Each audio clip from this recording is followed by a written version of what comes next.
नमस्कार साथियों, स्वागत है आपका मूल मंत्रा क्लासेज में। हम लोग परसेंटेज पढ़ रहे थे। परसेंटेज के 5 वीडियो हम लोगों ने रिकॉर्ड कर लिए थे। अब परसेंटेज का पार्ट 6 हम लोग रिकॉर्ड करने चल रहे हैं। परसेंटेज के पार्ट 6 में हम लोग क्षेत्रफल में प्रतिशत वृद्धि या कमी या आयतन में प्रतिशत वृद्धि या कमी से रिलेटेड सवालों को सॉल्व करेंगे, लेकिन उसके लिए हमको सभी चीज़ें के कुछ फॉर्मूले ज़रूर पता होना चाहिए। बेसिक जो फॉर्मूले हैं वो पता होने चाहिए। चलिए हम लोग कुछ बेसिक फार्मूले जान लेते हैं। अगर मैं बात करूं कि वर्ग का क्षेत्रफल क्या होता है, ये फॉर्मूला सिर्फ हम लोग यहाँ फॉर्मूला डिस्कस करेंगे। इसका शेप क्या होता है ये सब हम लोग मेंसुरेशन में अच्छे से पढ़ेंगे, ठीक है। चलिए मैं अगर कहूं कि वर्ग का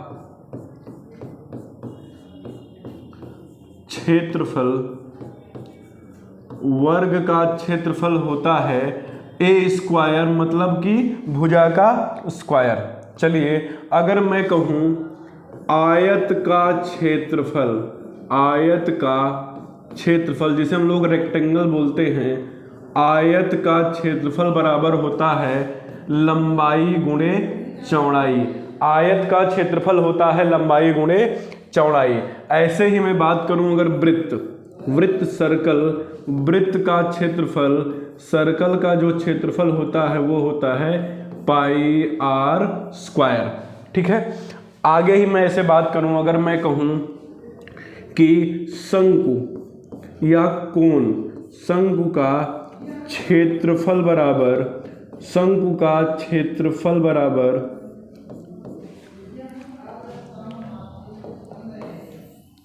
पहले कर लेते हैं शंकु का आयतन। शंकु का आयतन बराबर 1/3 पाई आर स्क्वायर एच। शंकु का आयतन होता है 1/3 पाई आर स्क्वायर एच। अगर मैं बात करूं शंकु का पृष्ठीय क्षेत्रफल ये होता है पाई आर ईल। ये सब पाई आर ईल ये सब कहाँ है, हम लोग मेंसुरेशन में अच्छे से डिस्कस करेंगे। यहाँ पर मुझे सिर्फ इस फॉर्मूले की ज़रूरत होती है बस, ठीक है। चलिए थोड़ा अगर मैं आगे बढ़ूँ तो एक और बच रहा है। अगर मैं बात करूँ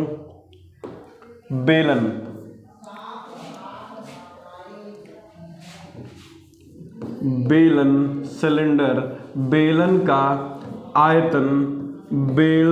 आयतन बराबर होता है पाई आर स्क्वायर एच, और बेलन का वक्र पृष्ठीय क्षेत्रफल बराबर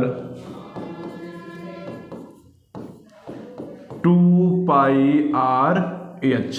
इतने फार्मूले मुझे कम से कम पता होने चाहिए, ठीक है। तो चलिए हम लोग सीधा क्वेश्चंस पे आते हैं। क्वेश्चन को डिस्कस करें अगर हम लोग, चलिए पहला क्वेश्चन ये है, एक आयत की लंबाई में 40% की वृद्धि और उसकी चौड़ाई में 20% की कमी कर दी जाए तो क्षेत्रफल में कितने प्रतिशत की वृद्धि या कमी होगी। चलिएगा, आयत का जो क्षेत्रफल होता है लंबाई गुणे चौड़ाई बराबर होता है क्षेत्रफल। लंबाई गुणे चौड़ाई बराबर होता है क्षेत्रफल। देखिए इसके लिए एक और फॉर्मूला हम लोग कर सकते हैं, वो कंसिस्टेंस वृद्धि वाला जो होता है x + y बटे 100। इस फॉर्मूले का हम लोग भी यूज कर सकते हैं अपनी सुविधा के हिसाब से, ठीक है। बोल रहा है कि एक आयत की लंबाई में 40% की वृद्धि हो जाए, तो लंबाई में 40% की वृद्धि हो जाए। 40% की फ्रैक्शन वैल्यू होती है 2/5, मतलब कि लंबाई में पहले 5 होगी, फिर 5 से 2 बढ़कर 5 पर 2 बढ़कर 7 हो जाएगी। और चौड़ाई में 20% की कमी, आपको पता है 20% होता है 1/5। 5 पर 1 की कमी कर दी जाए, 5 पर अगर 1 की कमी कर दी जाए तो हो जाएगी 4। अब एरिया होता है लंबाई गुणे चौड़ाई, मतलब 5 पंचे 25, मतलब इसका हुआ कि पहले एरिया था 25, अब हो गया 7 चौके 28। पहले एरिया 25 था, अब उसका एरिया 7 चौके 28 हो गया। अब हम देखेंगे कि क्षेत्रफल में कितनी की वृद्धि हुई। तो क्षेत्रफल पहले 25 था, अब क्षेत्रफल 28 हो गया है। 3 की वृद्धि हुई है 25 पर, तो परसेंटेज के लिए 100 में होनी चाहिए। तो 25 चौके 100, मैं कह सकता हूं कि 4 3 जा 12 या 4 3 12% की वृद्धि उसके क्षेत्रफल में हुई है। ठीक है, चलिए अगर हम बढ़ें, इसको आप उम्मीद है अच्छे से समझ गए होंगे। बढ़ें अपने नेक्स्ट क्वेश्चन पर। हमारा नेक्स्ट क्वेश्चन है कि एक गोले की त्रिज्या में 25% से बढ़ा दिया जाए तो उसका पृष्ठीय क्षेत्रफल कितने % बढ़ जाएगा। तो जो गोले का पृष्ठीय क्षेत्रफल होता है वो होता है 4πr²। एक बात का ध्यान रखिएगा कि वृद्धि में 4π का कोई काम नहीं है, क्योंकि जो बढ़कर आएगा क्षेत्रफल उसमें भी वापस 4π से ही गुणा होगा।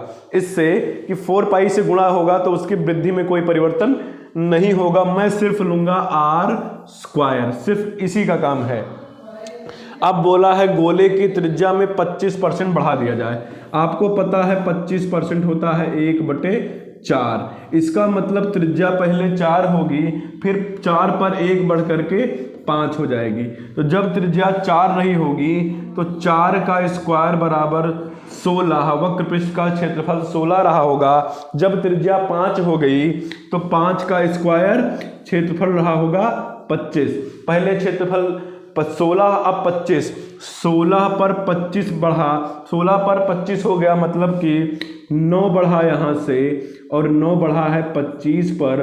तो परसेंटेज के लिए 100 में कितना बढ़ा होगा, 25 चौके 100, 9 चौक 36, मतलब कि उसके वक्रपृष्ठ के क्षेत्रफल में 36% की वृद्धि होगी। चलिए हम लोग बढ़े अपने अगले सवाल पर। सवाल ये है कि एक आयत की लंबाई को 60% बढ़ा दिया जाए तो उसके क्षेत्रफल में कितने प्रतिशत की वृद्धि करनी होगी जबकि उसकी चौड़ाई अपरिवर्तित रखा जाए। ठीक है, चलिए इसको बहुत आराम से इस क्वेश्चन को हम लोग सॉल्व करते हैं।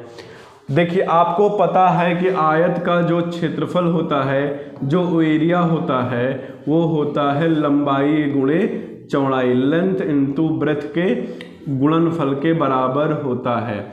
चलिए बोला है आयत की लंबाई को 60% बढ़ा दिया जाए, तो आपको पता है कि 60% इक्वल टू 3/5। इसका मतलब ये है कि पहले उसकी लंबाई 5 थी और 5 पर 3 बढ़ा दी गई।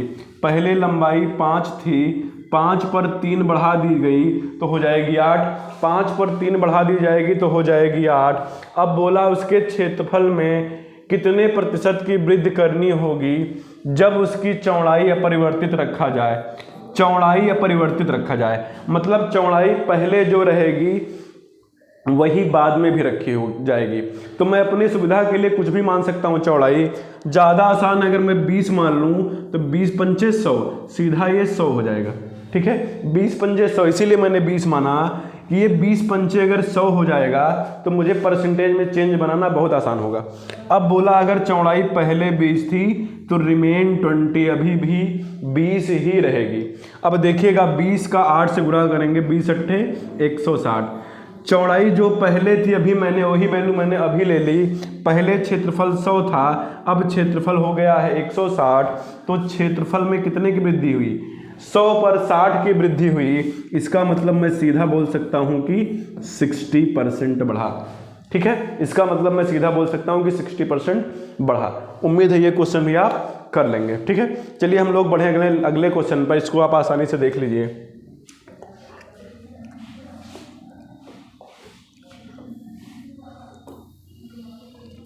मेरा अगला क्वेश्चन है कि एक वर्ग की एक भुजा को 12% बढ़ा दिया जाए तो उसके क्षेत्रफल में कितना प्रतिशत बढ़ जाएगा। चलिए शुरू करते हैं दोस्त।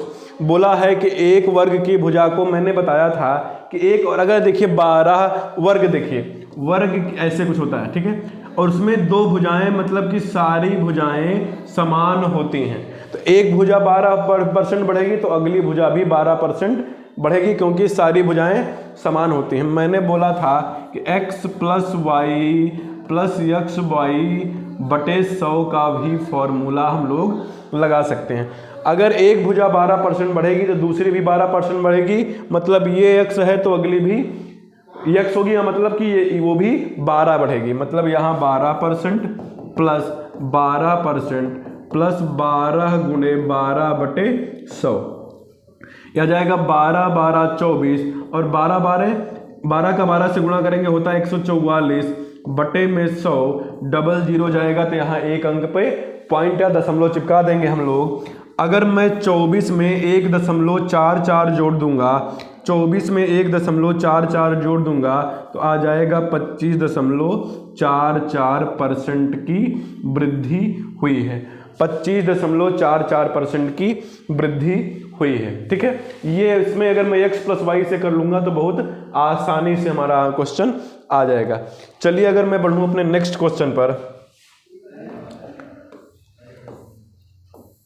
बहुत आराम से हम लोग समझते हैं। ठीक है,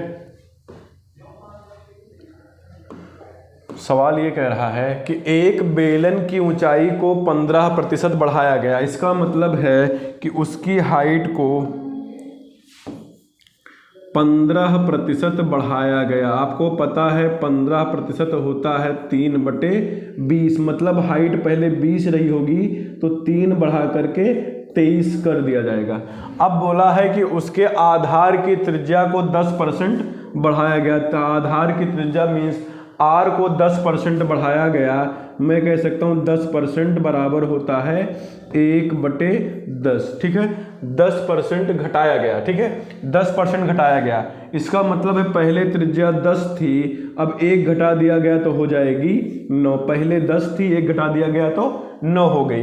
पूछा है कि बेलन के पृष्ठ क्षेत्रफल में कितने प्रतिशत का परिवर्तन होगा, तो बेलन का पृष्ठीय क्षेत्रफल होता है 2πr/h। आपको मैंने पिछले क्वेश्चन में बताया था कि ये 2π से प्रतिशत चेंज में कोई डिफरेंस नहीं आएगा, क्योंकि जो बढ़कर क्षेत्रफल आएगा उसमें भी वापस 2π का गुणा होगा, तो 2π का गुणा सेम है, तो इसको चेंज में हम लोग इग्नोर भी कर सकते हैं, जिससे हमारा क्वेश्चन और आसान हो जाएगा। तो मुझे सिर्फ इसमें r गुणे h का काम है, बराबर जो आएगा वही उसका पृष्ठीय क्षेत्रफल होगा। उसने बोला है कि त्रिज्या को 10% घटाया गया है, इसका ये मतलब है कि पहले त्रिज्या 10 रही होगी, फिर 1 घटा देंगे वापस तो हो जाएगी 9। ठीक है, अब आगे बोल रहा है कि ऊंचाई को 15% बढ़ाया गया है। ऊंचाई को अगर 15% बढ़ाया गया है, मतलब ऊंचाई पहले 20 थी, अब मैंने 3 बढ़ा दिया तो हो जाएगी 23। अब उसका जो पृष्ठीय क्षेत्रफल होगा, अगर 20 का 10 से गुणा करेंगे तो आ जाएगा 200, अगर 9 का 23 से गुणा करेंगे तो 9 3 27, 2 9 दूना 18, 2 20, 207। उसका पहले पृष्ठीय क्षेत्रफल 200 था, अब उसका 207 हो गया, तो मैं कह सकता हूं कि 200 पर 7 की वृद्धि हुई। 200 पर 7 की वृद्धि हुई है 200 पर, तो 100 पे कितनी हो रही होगी, 100 को 200 करेंगे आएगा 2, 7/2, अगर 7 में 2 का भाग लगाएंगे तो आ जाएगा 3.5% की वृद्धि हुई है उसके पृष्ठीय क्षेत्रफल में। उम्मीद है ये क्वेश्चन भी आप लोग बहुत आसानी से समझ गए होंगे। चलिए हम लोग बढ़ते हैं अपने अगले सवाल पर, और इसी तरीके के सवाल आज हम लोग लेके आए हैं। चलिए सवाल को पढ़िएगा।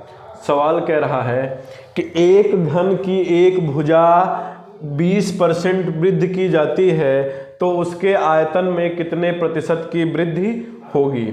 बोला है घन का जो आयतन होता है, घन का आयतन होता है भुजा का क्यूब, मतलब कि a क्यूब। घन का आयतन या वॉल्यूम होता है a क्यूब, भुजा का क्यूब। आपको पता है कि 20% होता है 1/5। इसका मतलब पहले उसकी जो एक भुजा होगी वो 5 रही होगी, फिर 5 पर 1 बढ़ के कितना हो जाएगी 6। अगर 5 पर 1 हम लोग बढ़ा देंगे तो हो जाएगी 6। अब बोल रहा है कि भुजा में, चलिए अगर ये उसकी भुजा पहले 5 रही होगी तो ये होता है a का क्यूब, मतलब कि 5 का क्यूब 125, 5 का क्यूब 125 रही होगी।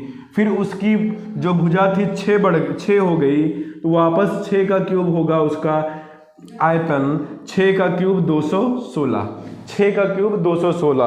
पहले उसका आयतन 125 यूनिट था, अब हो गया 216 यूनिट। तो हम लोग देखते हैं कि कितने प्रतिशत की वृद्धि हुई है, पहले कितना बढ़ा है। देखिए 6 में से 5 माइनस हुआ तो 1,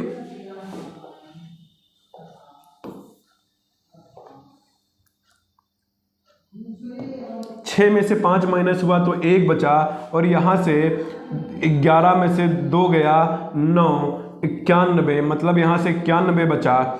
और मैं बात करूँ 91 बढ़ा 125 पर, तो परसेंटेज में 100 पर कितना बढ़ा होगा, 25 चौके 100 और 25 पंचे 125। अब मैं सीधा भाग कर लेता हूँ 5 से, 18 पंचे 90, 18 पंचे 90, बचा 1, पॉइंट लगा देंगे हो जाएगा 10, 5 दूनी 10, 8 4 दूनी 8 दशमलव और 18 चौक 72, 72.8% उसका जो वॉल्यूम होगा, आयतन होगा, वो बढ़ जाएगा। बहुत आसान तरीके से आप इसमें सीधा क्यूब, ये तो आपको अंडरस्टूड होना चाहिए, आपके दिमाग में सॉल्व कर लेना चाहिए आपको, दिमाग में ही आप कर सकते हैं। 5 का स्क्वायर, 5 का क्यूब 125 और 1 बढ़ जाएगा 6 हो जाएगा, 6 का क्यूब 216, मतलब पहले वॉल्यूम 125 फिर 216, उस पर चेंज डायरेक्ट हम लोग निकाल सकते हैं। ठीक है, मैं बता रहा हूं तो मैं बहुत आराम से कर रहा हूं, प्रैक्टिस करेंगे आप तो उड़ा देंगे सीधा।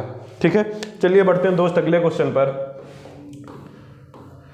हाँ, एक बेलन की ऊंचाई में 35% की वृद्धि की जाती है और उसकी त्रिज्या में 10% की वृद्धि की जाती है, तो बेलन के वक्र पृष्ठीय क्षेत्रफल में कितने प्रतिशत की वृद्धि होगी।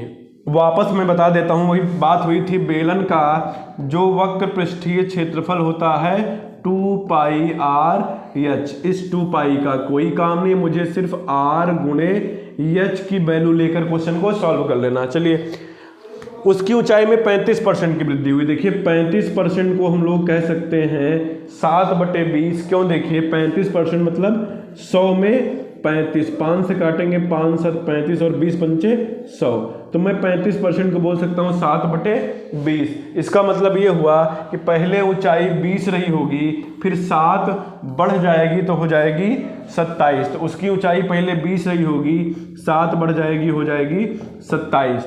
फिर उसकी त्रिज्या में 10% की वृद्धि की जाती है। 10% तो आप लोग जानते ही होंगे, 1/10। इसका मतलब पहले उसकी त्रिज्या 10 रही होगी, 1 बढ़कर हो जाएगी 11। पहले 10 रही होगी, 1 बढ़कर हो जाएगी 11। 20 दाम में 200 इसका पहले वक्र पृष्ठीय क्षेत्रफल रहा होगा, अब उसका गुणा कर दीजिए, 11 सत्ते 77 हासिल में आया 7, 11 दूना 22, 22 7 29। ठीक है, 22 7 29, 200 आएगा, 11 7 77 7, 11 दूना 22 7 29। देखिएगा 200 से एरिया उसका हो गया 297, 97 बढ़ रहा है 200 पर, तो 100 पे कितना बढ़ रहा होगा, 00 से 00 खत्म हो गया। फिर देखिए कितना बचेगा,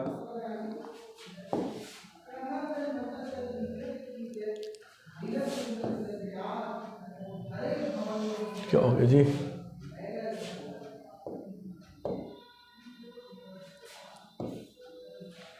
देखिएगा अगर मैं 2 से भाग करूंगा, मार्कर काम नहीं कर रहा,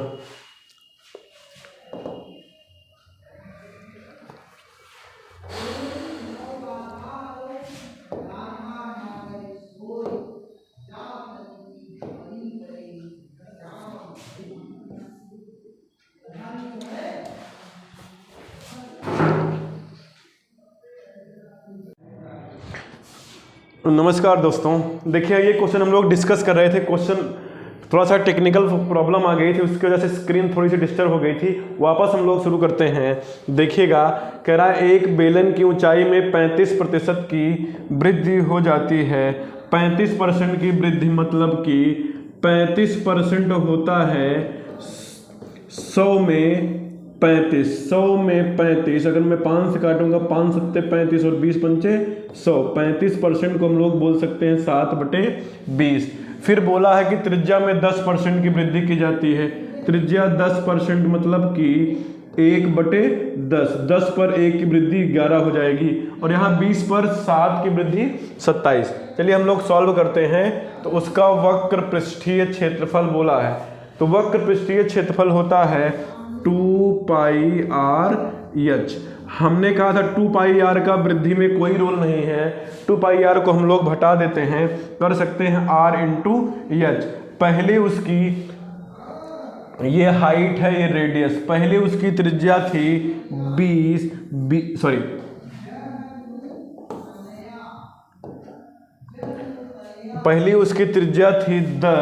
10 पर 1 बढ़ गई, हो गई 11, और उसकी ऊंचाई 35% बढ़ी है, मतलब पहले 20 थी, 20 पर 7 बढ़ के 20 पर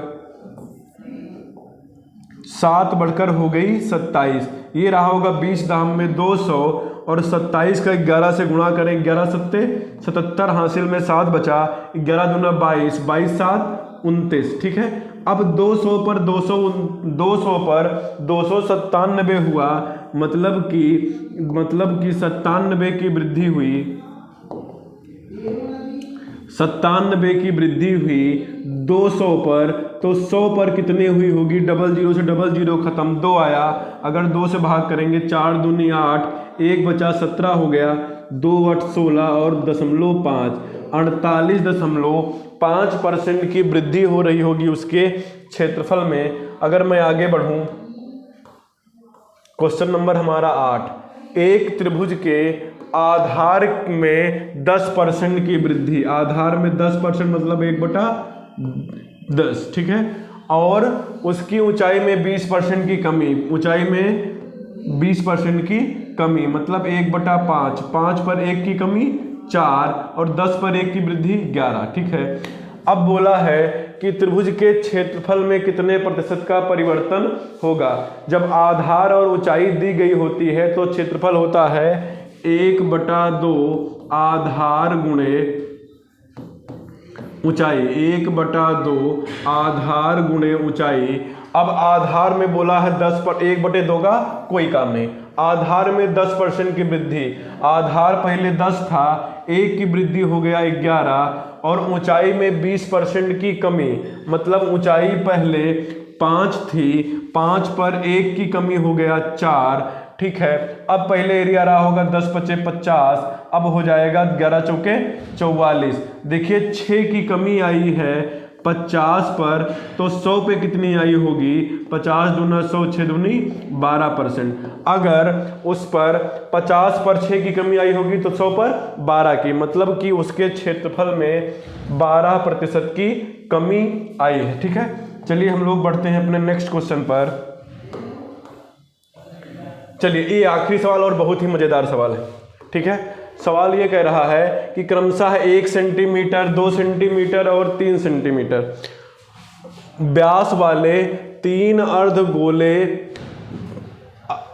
3 सेंटीमीटर व्यास वाले 3 गोलाकार ठोस गेंदों को पिघलाकर एक बड़ी गोलाकार गेंद बनाई जाती है। ये व्यास के साथ साथ नहीं, अर्ध व्यास है। ठीक है, अर्ध व्यास वाली गोलाकार गेंदें बनाई जाती है। इस प्रक्रिया में 25% सामग्री नष्ट हो जाती है, तो नई गेंद का अर्ध व्यास कितना होगा। ठीक है, बहुत ही मजेदार सवाल है। चलिए देखिए कि मैं मान लेता हूं कि इन सब गेंदों से ये कह रहा है कि एक गेंद 1 सेंटीमीटर की थी, अर्ध व्यास की थी, मतलब त्रिज्या की थी, दूसरी 2 सेंटीमीटर और तीसरी 3 सेंटीमीटर। और गेंदें आप जानते हैं कि गेंद गोलाकार होती है। एक गेंद की त्रिज्या, एक अर्धव्यास मतलब त्रिज्या, एक गेंद की त्रिज्या 1 सेंटीमीटर, दूसरे की 2 सेंटीमीटर, तीसरे की 3 सेंटीमीटर।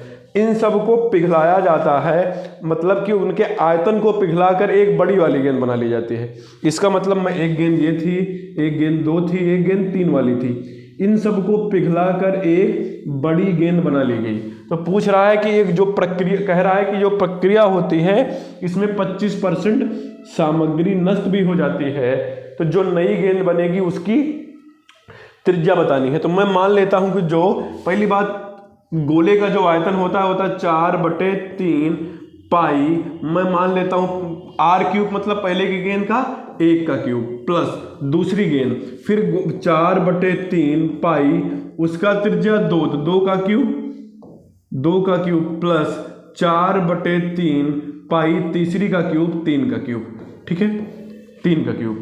अब मैं अगर 4/3 मैं मान लेता हूं कि जो सबसे बड़ी गेंद बन रही है उसकी जो त्रिज्या है वो कैपिटल R है, ठीक है। अगर मैं 4/3 पाई कॉमन ले लूं, 1 का क्यूब 1, 2 का क्यूब 8, 3 का क्यूब 27, ठीक है। अब यहां से 4/3 पाई कैपिटल R³ 4/3 से 4/3 पाई खत्म, R³ बराबर आ गया 27 8 35 1 36 आया। अब 36 सेंटीमीटर आया उसका। बोला है इसने कि इस प्रक्रिया में 25% सामग्री नष्ट हो जाती है, मतलब 25% होता है 1/4, मतलब 4 यूनिट सामग्री आ रही थी इन सबको पिघलाने पर, जो कि 36 है, उसमें से 1 नष्ट हो जा रही थी, मतलब बच रही होगी 3, मतलब 4 थी, 4 में से 1 नष्ट हो गई, बचेगी 3। 4 9 36, 9 3 27, कैपिटल R³ बराबर अगर 27 आया तो बड़ी गेंद की त्रिज्या 27 का क्यूब रूट 3 सेंटीमीटर, ठीक है। उम्मीद है आप ये क्वेश्चन आप समझ गए होंगे। नेक्स्ट वीडियो हम लोग जल्दी ही मिलेंगे। थैंक यू सो मच, धन्यवाद।